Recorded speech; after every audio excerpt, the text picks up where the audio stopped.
ಮೊತ್ತವನ್ನು ನೇತೃತ್ವ ತಂಡ ಅದ್ಭುತವಾಗಿ ನೃತ್ಯವನ್ನು ಮಾಡಿದೆ. ಮತ್ತೊಮ್ಮೆ ಜೋರಾಗಿ ಚಪ್ಪಾಳೆ ಆ ಮಕ್ಕಳಿಗೆ ಅಭಿನಂದನೆಗಳನ್ನು ಸಲ್ಲಿಸೋಣ.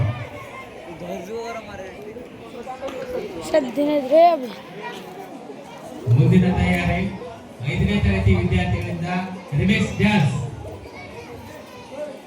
ಮುಂದಿನ ತಯಾರಿ 5ನೇ ತರಗತಿ ವಿದ್ಯಾರ್ಥಿಗಳಿಂದ ರಿಮಿಕ್ಸ್ ಡ್ಯಾನ್ಸ್. 3ನೇ ತರಗತಿಯ ದೇವಿ ನೃತ್ಯವನ್ನು ಮಾಡಿದಂತಹ ಮಕ್ಕಳಿಗೆ ಸುರೇಶ್ ತಾವರಪ್ಪ ಲಮಾಣಿಗಳು 50 ರೂಪಾಯಿಗಳ ಕಾಣಿಕೆಯನ್ನು ನೀಡಿದ್ದಾರೆ.